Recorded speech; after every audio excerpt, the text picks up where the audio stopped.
Hey, everybody. Welcome to a new week of Old Man Squad Fantasy Basketball. I'm Dan Vespris. Lost my voice again this weekend. Series of activities culminating in about 7 hours of managing Little League games. I think a lot of Monday shows, you're going to have Dan with a beat-up set of vocal cords, and you're going to hopefully fight your way through it just the way that I am. This show is brought to you by FanDuel and the FanDuel Sportsbook, a presenting sponsor of Old Man Squad Fantasy Basketball and of all shows on the amazing Believe network of podcasts. Please hit that subscribe button, like the video while you're here. I'll ask you again later on if you haven't made up your mind just yet. And you can find me on social media at Dan Vespris. I put a The Jerk GIF out on social media today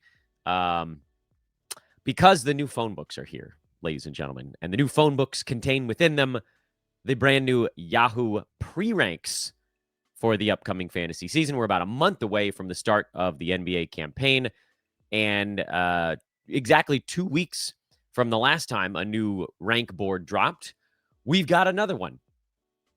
The changes are not ultra significant in that, a number of things are about the same, but there are some, I think, pretty obvious big moves. And so I'd like to go through the top 24 today and do the first 2 rounds because I think that's what everybody's most interested in anyway. And then for upcoming shows, we can kind of focus in on who moved where and go a little bit deeper without necessarily going through every single player one by one the entire way through. So number 1 on the new Yahoo rank board, and I want to share, there we go. There's the Yahoo Sports tab, is Nikola Jokic. He's still number 1. And in fact, the top 5 are actually all exactly the same as they were before. My thoughts on the top 5, we can kind of clump them all together, and that'll help us get through 24, 25 names today in 24 to 25 minutes. Yeah, that's right. Jokic is in the perfect spot at number 1.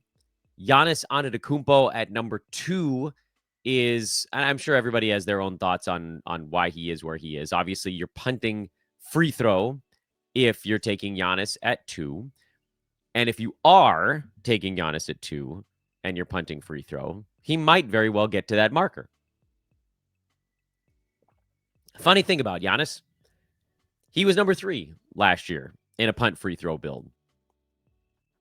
So the good thing there is if you're taking him, you don't even care if he gets better or worse at foul shooting.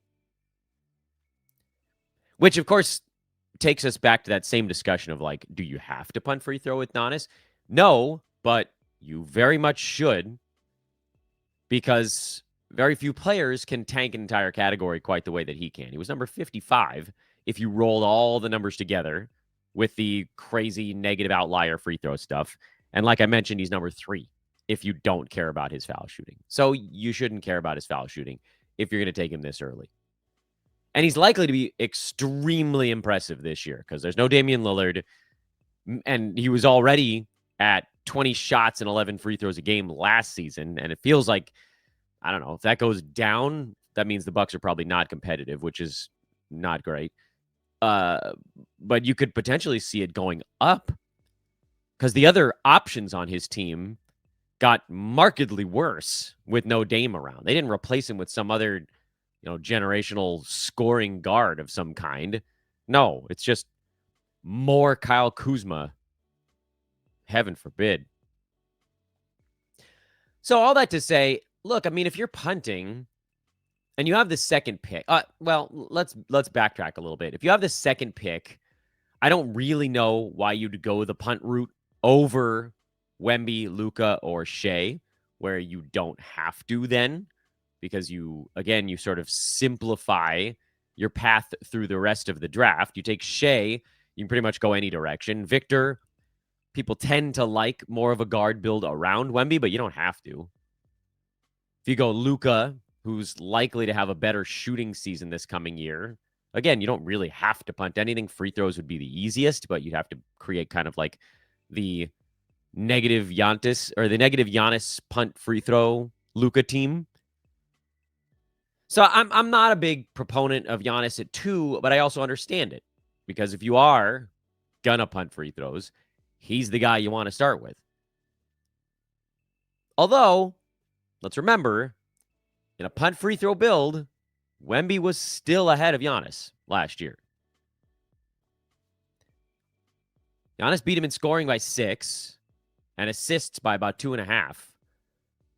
And obviously, there's the big gap in field goal percent. But Wemby won 3-pointers by a ton, steals and then blocks by a boatload, free throws by a boatload, but it didn't matter. Even in a punt free throw build, he was still actually valued higher than Giannis, believe it or not. And a lot of that is because the outlier blocks thing. But if you are punting free throws, blocks becomes a category you're sort of expected to be very good at. So I really can't get behind Giannis at 2, especially with the notion that the Bucks, I don't know, like, what if he's not there anymore? He'll still be good no matter where he goes, but what if he is there and they're not that good and they don't move him? Giannis does pass Luka and catches up with Shea in a punt free throw build. Shea, because so much of his value is tied up in free throws that obviously you're not going to punt free throws and take Shea Gilgeous-Alexander. But you might if you were going the Luka route. And in that case, if you badly wanted to punt free throws, you might as well go Giannis there. But if you want to leave everything kind of open, then you don't have to. In any event, these 5 guys are pretty much the guys going near the top. On the last board that I did, I pointed out how much I liked the fact that Shea was number 5 on that list, which seems nuts to me because Shea was number 1 by totals last year, number 2 by averages. Should that guy really be going behind those other dudes? Probably not. I think if you can get Shea at 5, that might be the best value in the early going. And then you start to get to a couple of changes on the board. After Shea Gilgeous-Alexander at 5, Cade Cunningham and Anthony Edwards have flippity-floppited after they were, the first board switch was actually a Luka Shea flippity-flop, where Luka went from 5 to 4, Shea went from 4 to 5.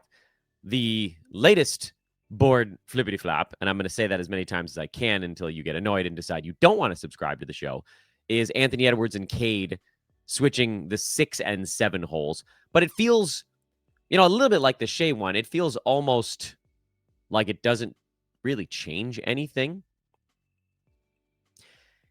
In straight 9-cat, Anthony Edwards was number 16 last year with 3.2 turnovers per game. In 8-cat, Cade was at 28 in 9-cat. In 8 category boards last year, Cade obviously moves far up the chart. Those 4.4 turnovers were a massive eyesore. And he passes Anthony Edwards, and Cade was number 11 per game. Anthony Edwards stayed basically right where he was at number 17, sort of an early mid-second round. And it does pose, this is a question that I've fought with myself a lot.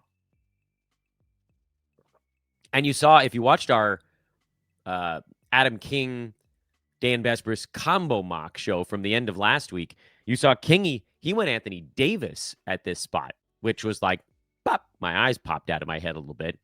And then he showed me why with that sort of, it was a punt points sort of inverse counting stats kind of build. And so that's an option here as well. Why go one direction or the other? Well, you go Cade if you want to try to make sure that you get your assists in that first round. You go Cade if, and a lot of people play this way, if you're playing even 9-cat head-to-head, a lot of teams just ignore turnovers altogether. Because typically, if you're going to win a head-to-head week in an unlimited games format, which is this still, unfortunately, the most common format for head-to-head is unlimited games, you're maxing out your games played anyway, and therefore sort of punching holes in any chance you had of winning turnovers. Still, there's a pretty big gap between a Cade Cunningham start to your team in turnovers and a Shea Gilgeous-Alexander start to your team in turnovers. And that's part of why I like Shea a lot at number 5, but also why a lot of folks have pushed him down to number 5, is that he's not a high turnover first-round guy. He does all of his amazing stuff, and he does it without ruining your turnover number right near the top of the board. Why do I think that that's fine, even in head-to-head? Why do I kind of now lean back the other direction? 10 to I've lost track of the years. I think it's somewhere in the neighborhood of like 10 to 12 years ago. The turnover field goal percent combo punt got really popular in head to head, or started to pick up steam. And it's been almost snowballing every year since then. Because first it was like one guy in your league that did it, and then two other people noticed they were doing it, and then they started doing it. And those three teams were like trading off winning for a little bit. Because for a long time, if everybody was playing head to head like straight 9-cat roto, the team that went in there with a hard punt was winning playoff rounds 6-3 and 5-4. And the guy with the number one seeded team that was good at all 9 categories was like, how the hell, how am I losing over and over to this same team, even though I had a way better regular season record? And punting, I feel like punting got more popular over the last 15 years. I might be mistaken on that, but like when I started playing fantasy sports about 25 years ago, I feel like punting was almost an accidental thing more than I'm sure some people did it in the hyper expert leagues that I wasn't in at that point, but it's become far more mainstream now. And for better or worse, a lot of what people focus on punting is one percentage or the other, because percentages are so unpredictable on a week-to-week basis that being atrocious at, say, in this case, field goal percent, doesn't guarantee you're going to lose it every single week. And it allows you the opportunity to be very, very good, typically at scoring threes, assists, and free throw percent. So you punt one, and you immediately feel like you become very good at 4.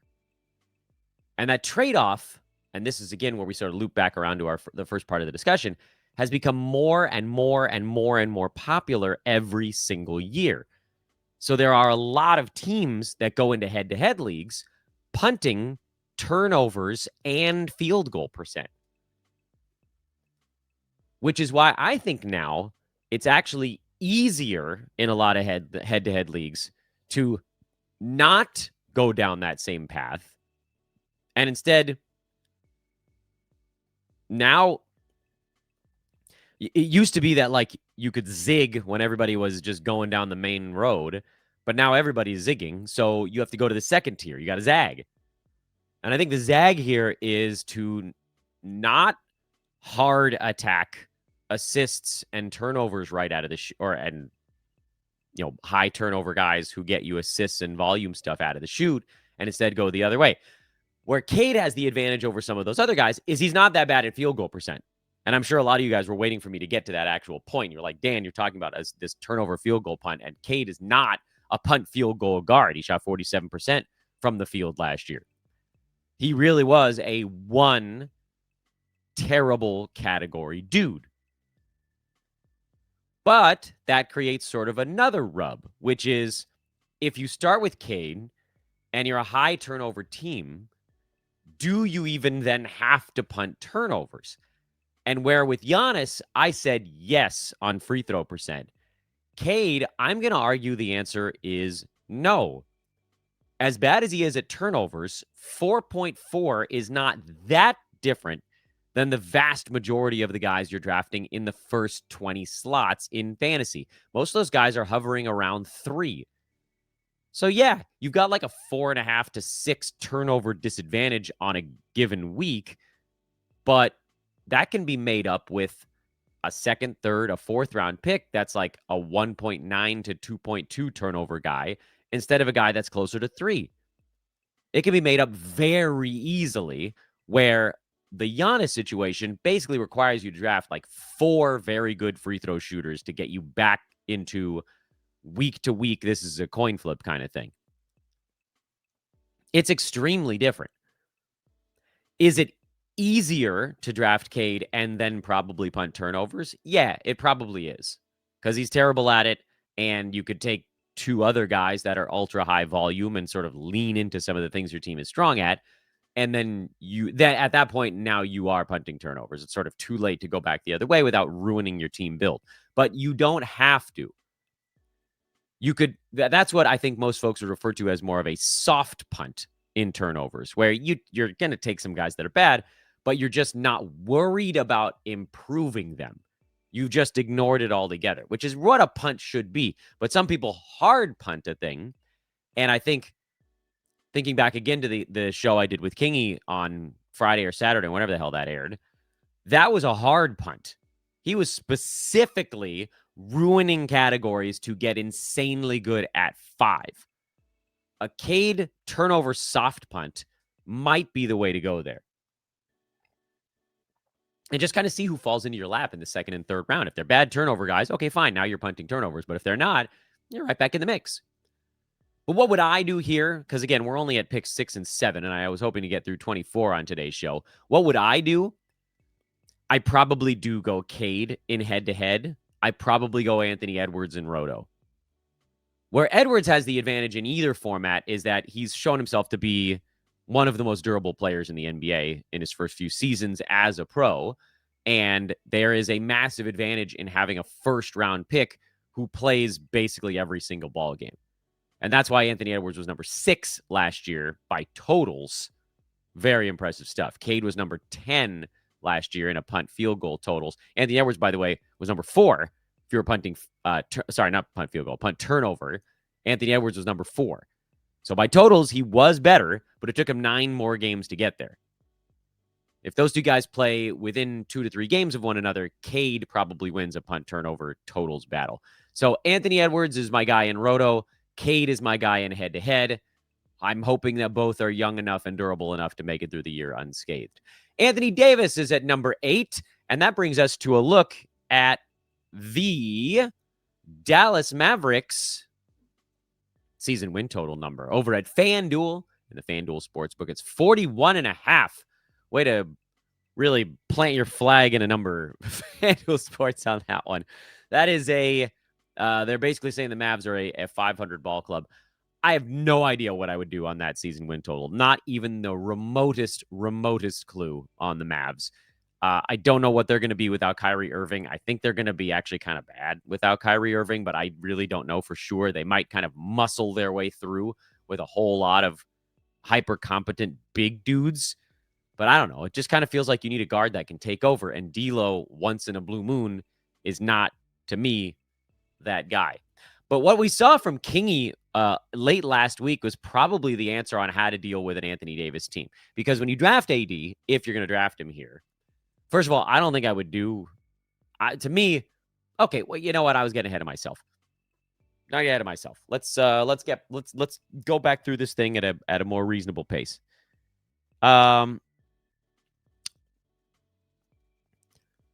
Anthony Davis obviously has one massive red flag, and that is he does not stay healthy, but for once every 3 to 4 years. Could you catch him on that year? You could. And in a lot of, that was what, last season, not this past one. And we won a lot of leagues because of getting Anthony Davis at like pick 11 or 12 when he actually did stay healthy. And so he was, top 3 by totals kind of thing. This past year, no. And he would have only missed like 10, 11 games if he didn't re-aggravate his situation after going to Dallas. But he did. He re-aggravated, and so he missed 30 ball games.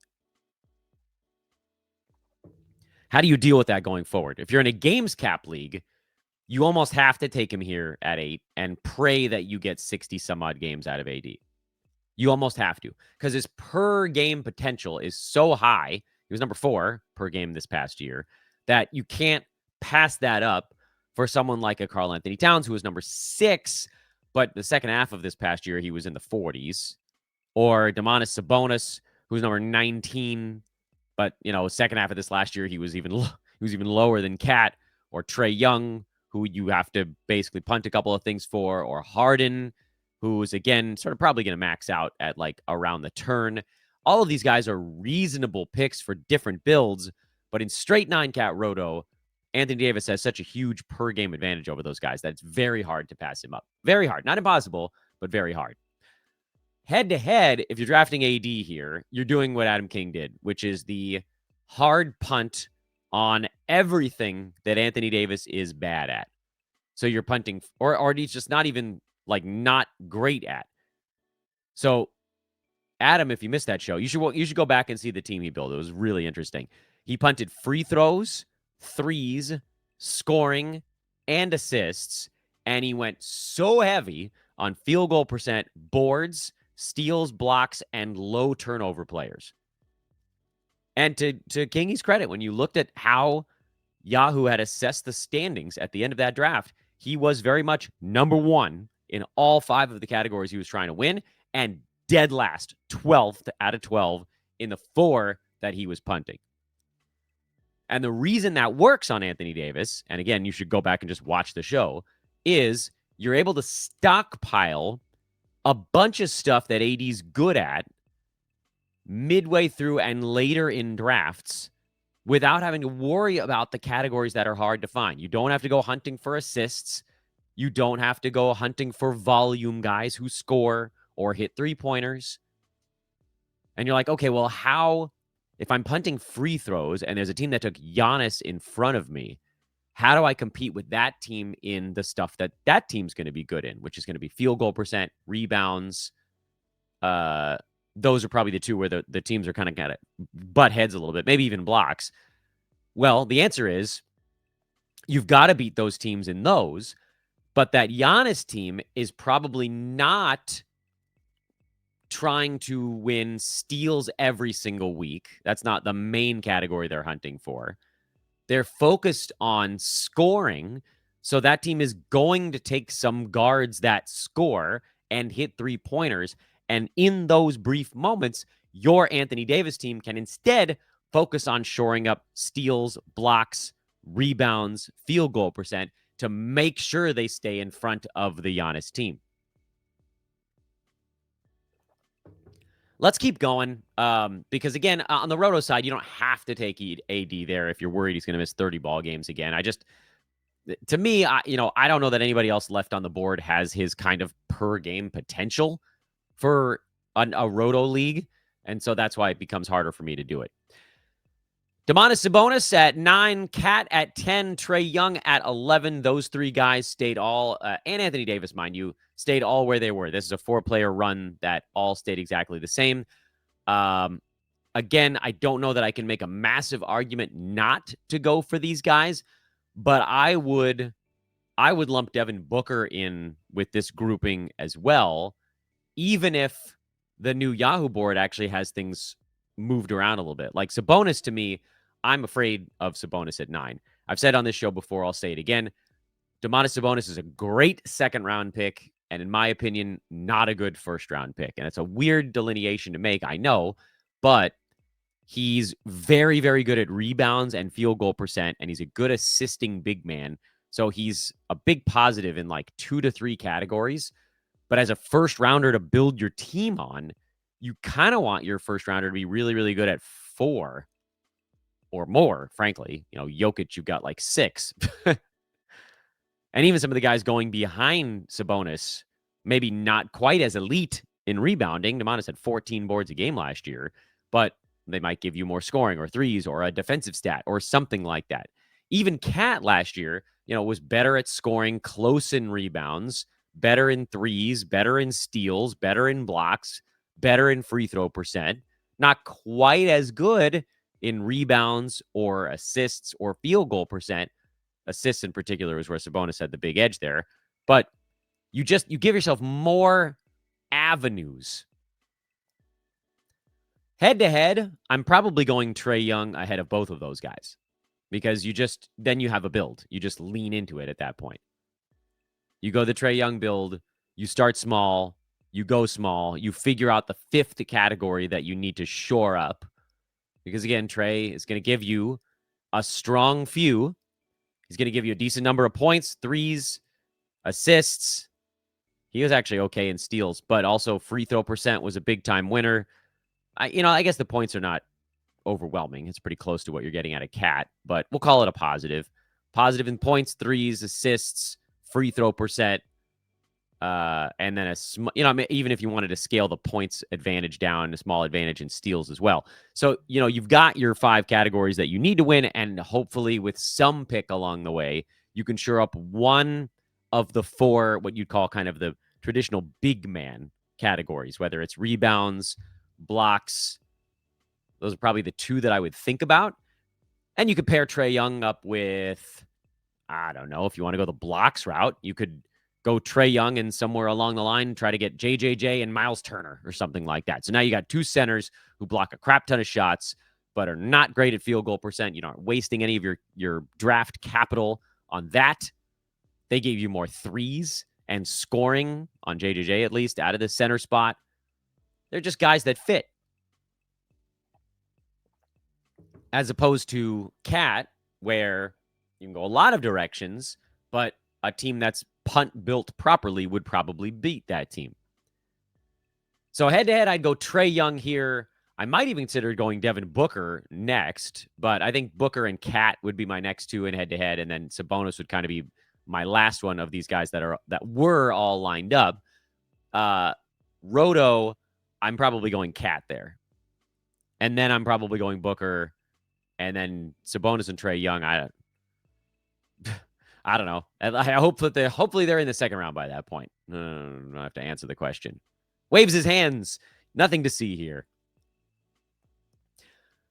I thought I was going to get through the top 24 on this show. It's looking less and less like that's going to be the case because we have to get to the new number 12 guy on the Yahoo board, and that is none other than the king himself. LeBron James moves way up the charts. This was a jarring change for me. And I know he was at 15 on the last board, so 15 to 12 is not that big of a leap, but he started at 22, which frankly I thought was the right place for LeBron at 22. And I know he's a high turnover guy, so that was me sort of speaking as a 9 category guy. LeBron was number 12 in 8 cat last year by averages. By totals, believe it or not, had to look at it before I said it, also number 12 in 8 cat last year by totals. I find it hard to imagine a scenario where LeBron plays more than 70 games this year.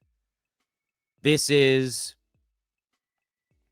the beginning of the Luka Doncic true era in Los Angeles. He's had a summer to get himself back in shape. Everybody was blown away. It was, like the cartoon The Mask sequence where Jim Carrey's face turns into the whistling wolf. That was what everybody was doing when they watched Luka during Eurobasket. He looks like not puffy Luka anymore. Not to say that that's going to cause LeBron to not do stuff, because he's still freaking LeBron James, but he's old. And this past year, as awesome as LeBron was, he did less. He was better than ever at the free throw line, and that kind of helped cover it up just a little bit, whatever slight downticks may have taken place. And so if there's any more little usage downtick on LeBron, he does not get to this rank. I will give you that LeBron is a better player to build around than Domantas Sabonis, because LeBron is better at scoring. He's better at assists. He's better at threes. He's better at steals. About the same, I think, in blocks. No, a little bit better in blocks as well. Better at free throw shooting, although not by much. Slightly worse in field goal percent. You have more things that you can sort of post around. But I would have compared LeBron this past year to Cat in that regard. Like, both guys scored about the same from the field. Both guys had the same number of three-pointers per game. Cat wins rebounds, LeBron wins assists. Both guys were at exactly 1.7 combined defensive stats. Both dudes were just over 50% from the field. Cat was a better free throw shooter. I can't make the argument to take LeBron over Karl Anthony Towns. I can make the argument to take LeBron over Domantas Sabonis, even though they were ranked almost the same this last year. It was just sort of how they get there. But as this year goes, LeBron at 12 to me is pushing it. If you've still got Booker on the board, I think you got to go Booker. If you still got James Harden on the board, who's a couple picks farther down, I think you got to go James Harden. I think you probably would want to go even someone like a Tyrese Maxey, or hell, even a Kevin Durant, who was at 3.1 turnovers himself and stays ahead of LeBron. But, both those guys are old, so what does the injury stuff do? Again, even in 8 cat, LeBron was behind Steph Curry and Kevin Durant and James Harden. He was ahead. He moves ahead of, Tyrese Maxey, and he was ahead of Anthony Edwards even in 8-cat, but I don't like you're not going to go LeBron over Anthony Edwards. Just the age gap there is too big. LeBron well ahead of Domantas Sabonis in 8-cat year over year. And those guys somehow played the same number of games last season, but I don't think I'd put a ton of stock in that. So what do you do then, depending on what guys are left on the board? Like, let's say it gets to you at pick 12, and let's say in this god-awful hypothetical, which I hope doesn't happen for you with the 12th pick, the first 8 are the 8 guys that are on the board here on Yahoo. Jokic, Giannis, Wemby, Luka, Shea, Cade, Anthony Edwards, Anthony Davis. Those guys are off the board. Now, 9, 10, and 11, you're like, come on. Please just don't take the 3 guys that I would consider here, which I think would be like Trey, if this is head-to-head, Trey, Cat, Harden. All right, now you're left with, on the turn, the guys that are still on the board for you are Sabonis, LeBron, Booker, Paolo, Şengün, Maxey, Jalen Williams, and you're going down the board. At that point, you might not have a choice but to take LeBron and Booker and just say, all right, the hell with it. Because none of the other guys that I just mentioned, I believe, make as much sense in that spot. You could make an argument for Tyrese Maxey. I think he's a guy you could consider there. Although, again, if this is head-to-head and you're not hard-pressing turnovers, LeBron and Booker probably finish this coming season ahead of Maxey. I guess I can't know for sure on Booker, but my guess is that he's going to be over 3 turnovers a game with no Kevin Durant and no Bradley Beal over there anymore. Booker's probably a first-rounder in 8-cat this coming year. Probably. He was number 22 in 8-cat last year. And I expect a couple more shots per game. That should push him up the board. So maybe you could make a Tyrese Maxey argument. Maybe you could make a Kevin Durant argument if you're not too afraid of the injury stuff. And certainly, and I know he's way down the board, you could make a Steph Curry argument in this same area. But that seems wild, right? Well, it's not that wild, because if you got to pick on the turn, 12, 13, KD and Steph are not getting back to you. So if you actually want those guys, this would be when you'd have to take them. And if you're going to look at all the old guys, and Devin Booker were the names that I had on the list at that point because all my favorites were gone for this head-to-head build, I don't know that there's a right answer. Booker's probably the right answer for youth and role growth because these other guys are, 6, 7 years older or more. And then if you're going to pair Booker with someone in head-to-head, you've got a good start in, I would argue, both percentages, scoring, and assists. You probably want to make sure that you're either doubling down on that, which would be anybody from that list besides Kevin Durant, or do you go KD and try to cover what Booker is not as strong at, which would be getting some blocks back, getting a sort of the field goal percent more bumpage? I don't know. You probably go LeBron there, but that puts a little bit of a dent into your very good free throw number. I don't know. Who do you think plays the most games between Steph Curry, LeBron James, and Kevin Durant this year? 100% a blindfolded dart throw. 100%. But it's probably one of those 3 guys that goes with him.